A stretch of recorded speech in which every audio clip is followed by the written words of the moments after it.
সূরা কাউসার পাঠ করে লবণে ফু দিয়ে 5 মিনিটের মধ্যে শত্রুকে একেবারে ধ্বংস করে ফেলে। আমি আবারও বলছি, সূরা কাউসার পাঠ করে লবণে ফু দিয়ে শত্রুকে 5 মিনিটের মধ্যে একেবারে ধ্বংস করে ফেলুন। শত্রু নিস্তেজ হবে, দমন হবে, আপনার কথায় উঠবে এবং বসবে। আপনার ক্ষতি আর কখনো করতে পারবে না শত্রু, যদি আমার দেখার নিয়ম যে আপনি আমলটি করতে পারেন। তো প্রিয় ভাই বোনেরা, এই আমলটি কখন কিভাবে করবেন, কোন নিয়মে করবেন বলে দিচ্ছি। প্রিয় ভাই বোন, আপনার শত্রু যত বড় শক্তিশালী হোক না কেন, অর্থ সম্পদ অনেক বেশি, জনবল অনেক বেশি, তারপরেও কোনো সমস্যা নেই। যদি আপনি আমলটি করতে পারেন, অবশ্যই শত্রু দমন হয়ে যাবে। দেখা যায় শত্রু আপনার জানের শত্রু, সম্পদের শত্রু, অর্থাৎ সম্মান নষ্ট করে, সম্পদ নষ্ট করে, হ্যাঁ, অনেক দিক থেকে আপনাকে ক্ষতি করে। আপনি ডানে বামে তাকাতে পারছেন না শত্রুর যন্ত্রণায়। চতুর্মুখী হামলা করে, চতুর্দিক থেকে আপনাকে ক্ষতি করে। তো প্রিয় ভাই বোনেরা, যদি প্রতিবাদ জানান, আরো বেশি শত্রুতা, বেশি ক্ষতি আপনার করে, এই জন্য আপনি কিছু বলতেও পারছেন না, চুপচাপ একেবারে বসে আছেন। তো এভাবে যদি আপনার শত্রু থাকে, সেই শত্রুকে আপনি দমন করে ফেলুন, 5 মিনিট শায়েস্তা করুন, ধ্বংস করে ফেলুন। শুধু সূরা কাউসার পাঠ করে লবণে ফু দিন, দেখবেন শত্রু দমন হয়ে যাবে। প্রিয় ভাই বোনেরা, আমলটি কেমন করে করবেন বলে দিচ্ছি। তারপরে বলবো, যখন ভিডিওটি দেখবেন না টেনে দেখবেন, তাহলে সঠিক নিয়মে আপনি আমলটি করতে পারবেন। আর যদি টেনে টেনে কেটে কেটে দেখেন, তাহলে দেখা যায় অনেক জায়গা বাদ পড়ে যাবে, আপনি সঠিক নিয়মে আমলটি করতে পারবেন। তাহলে চলুন কিভাবে আমলটি করতে হয়।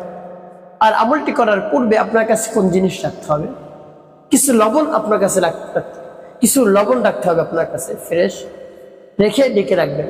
এর পূর্বে উত্তম রূপে উজু করবেন, উত্তম রূপে পবিত্রতা অর্জন করে পবিত্র স্থানে কিবলামুখী আপনি বসবেন, লবণ তো আপনার সামনে থাকবে। তো প্রিয় ভাই বোনেরা, সর্বপ্রথম কি পাঠ করবেন? তারপর আপনার জীবনের সমস্ত গুনার কথা স্মরণ করে ক্ষমা প্রার্থনা করবেন। আস্তাগফিরুল্লাহ রাব্বি মিন কুল্লি যামবি ওয়া আতুবু ইলাইহি লা হাওলা ওয়ালা কুওয়াতা ইল্লা বিল্লাহিল আলিয়্যিল আযীম। যখন ইস্তিগফার পাঠ করে যাবে, এরপর 3 বার দুরূদ শরীফ সাল্লাল্লাহু আলাইহি ওয়াসাল্লাম, সাল্লাল্লাহু আলাইহি ওয়াসাল্লাম, সাল্লাল্লাহু আলাইহি ওয়াসাল্লাম। ইস্তিগফার এবং দুরূদ শরীফ যখন পাঠ করা হয়ে যাবে, এরপরে আপনি সূরাতুল কাউসার পাঠ করবেন। যখন পাঠ করবেন, মনে মনে আল্লাহ রাব্বুল আলামিনের কাছে বলবেন, হে আল্লাহ, আমার শত্রুকে আপনি দমন করে দিন, নিস্তেজ করে দিন। আমি শত্রুর যন্ত্রণায় অতিষ্ঠ হয়ে পড়েছি, কোনো দিক আমি খুঁজে পাচ্ছি না, কি করব, কোনো প্রতিবাদও জানাতে পারছি না, আরো বেশি ক্ষতি আমার করে, একেবারে আমাকে নিস্তেজ করে দিচ্ছে। আপনি আমার শত্রুকে নিস্তেজ করে দিন, যেভাবে আমাকে ধ্বংস করে দিচ্ছে, ক্ষতিগ্রস্তের মধ্যে ঠেলে দিচ্ছে, সেরকম আমার শত্রুকেও সেই সমস্যার মধ্যে আপনি ফেলে দিন। এভাবে আল্লাহ রাব্বুল আলামিনের কাছে বলবেন। তারপরে সূরাতুল কাউসার পাঠ করবেন, আমি বলে দিচ্ছি। এর পূর্বে যে একটি কাজ করতে হবে, সেটি হলো শত্রুর নাম, শত্রুর মায়ের নাম আপনাকে অবশ্যই সংগ্রহ করতে হবে। সংগ্রহ করে আপনার সামনে লিখে রাখবেন একটি কাগজে, যেন ভুলে না যান। তো যখন সূরাতুল কাউসার পাঠ করা হয়ে যায়, পাঠ করা হয়ে গেলে এরপরে সেই নাম স্মরণ করে তারপরে ফু দিবেন। আর দেখার নিয়ম অনুযায়ী আপনি সূরাতুল কাউসার পাঠ করবেন। আমি সূরাতুল কাউসার আপনাদেরকে বলে দিচ্ছি, যেমন বিসমিল্লাহির রহমানির রহিম, ইন্না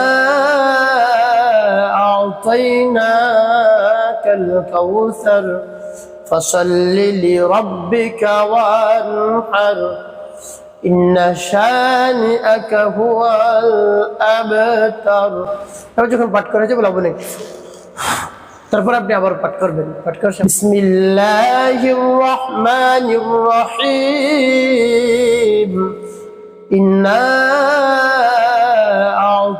আ'তাইনাকাল কাউসার ফাসাল্লি লিরাব্বিকা ওয়ানহার ইন্না শানিআকা হুয়াল আবতার। তারপর আপনি মনে দরদ নিয়ে আবার সূরাতুল কাউসার পাঠ করবেন। বিসমিল্লাহির রহমানির রহিম, ইন্না আ'তাইনাকাল কাউসার ফাসাল্লি লিরাব্বিকা ওয়ানহার ইন্না শানিআকা হুয়াল আবতার। পাঠ করে সবাই তোমার পাঠ করবেন এভাবে সূরাতুল কাউসার। গুনে গুনে আপনি 3 বার পাঠ করবেন। 3 বার যখন পাঠ করে হয়ে যাবে, শেষে আপনি 5 বার দুরূদ বিরাম পাঠ করবেন। আল্লাহুম্মা সাল্লি আলা মুহাম্মাদিন ওয়া আলা আলি মুহাম্মাদ কামা সাল্লাইতা আলা ইব্রাহিম ওয়া আলা আলি ইব্রাহিম ইন্নাকা হামিদুম মাজিদ। আল্লাহুম্মা বারিক আলা মুহাম্মাদিন ওয়া আলা আলি মুহাম্মাদ কামা বারাকতা على إبراهيم وعلى آل إبراهيم إنك حميد مجيد. اللهم صل على محمد وعلى آل محمد كما صليت على إبراهيم وعلى آل إبراهيم إنك حميد مجيد. اللهم بارك على محمد وعلى آل محمد كما باركت على إبراهيم وعلى آل إبراهيم إنك حميد مجيد. اللهم صل على محمد وعلى آل محمد كما صليت على إبراهيم وعلى آل إبراهيم إنك حميد مجيد. اللهم بارك على محمد وعلى آل محمد كما باركت على إبراهيم وعلى آل إبراهيم إنك حميد مجيد. اللهم صل على محمد وعلى آل محمد كما صليت على إبراهيم وعلى آل إبراهيم إنك حميد مجيد. اللهم بارك على محمد وعلى آل محمد كما باركت على إبراهيم وعلى آل إبراهيم إنك حميد مجيد. اللهم صل على محمد وعلى آل محمد كما صليت على إبراهيم وعلى آل إبراهيم إنك حميد مجيد. اللهم بارك على محمد وعلى آل محمد كما باركت على إبراهيم وعلى آل إبراهيم إنك حميد مجيد. ভাবে যখন দুরূদ বিরাম পাঠ করা হয়ে যাবে, তারপরে দুটি ফু দিবেন লবণে। প্রিয় ভাই বোন, আপনার আমলটি করা শেষ। এখন বলে দেব এই লবণ কেমন করে ব্যবহার করবেন। এই লবণ প্রত্যেকদিন আপনি অল্প অল্প করে আগুনে জ্বালাবেন, আগুনে নিক্ষেপ করবেন। আগুনের মধ্যে টালতেও পারেন। কেমন করে? উপরে একটি পাতিল দিয়ে, পাতিলে অল্প লবণ দিয়ে আপনি টালবেন। যখন টালবেন তখন শত্রুর নাম, শত্রুর মায়ের নাম আপনি স্মরণ করবেন এবং মনে মনে বলবেন, হে আল্লাহ, শত্রু ধ্বংস করার জন্য এই আমলটি করছি। আপনি আমার শত্রুকে একেবারে ধ্বংস করে দিন, একেবারে নিস্তেজ করে দিন, তার মন গলিয়ে দিন, সে যেন আমার ক্ষতি না করে, উপকারে যেন কাজ করে, ক্ষতি যেন আর জীবনে না করে, সেই রকম ব্যবস্থা আপনি করে দিন। এভাবে আল্লাহ রাব্বুল আলামিনের কাছে আপনি বলবেন। তারপরে আগুনের মধ্যে এভাবে টালবেন, পাত্রের মধ্যে লবণ দিয়ে অল্প অল্প। এভাবে আপনি 7 দিন পর্যন্ত করতে থাকবেন। একেবারে শত্রু ধ্বংস হয়ে যাবে, নিস্তেজ হয়ে যাবে, দমন হয়ে যাবে। রাতের বেলা আপনি টালবেন, শত্রুর নাম নিয়ে, দেখবেন কাজ হয়ে গেছে।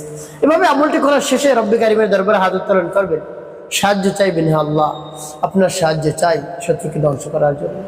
আমি আর কোনোভাবেই পারছি না, আপনি তো ভালোই করে জানেন, হে আল্লাহ, আমার শত্রুকে আপনি একেবারে দমন করে দিন, শত্রুর মনকে নরম করে দিন, গলিয়ে দিন, সে যেন আর ক্ষতি না করে, সেরকম ব্যবস্থা আপনি করে দিন।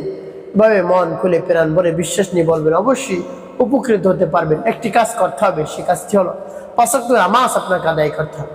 মানুষের কল্যাণে, খেদমতে কাজ করবেন, অবশ্যই আপনার জীবন হবে সুখময় এবং শান্তিপূর্ণ ইনশাআল্লাহ।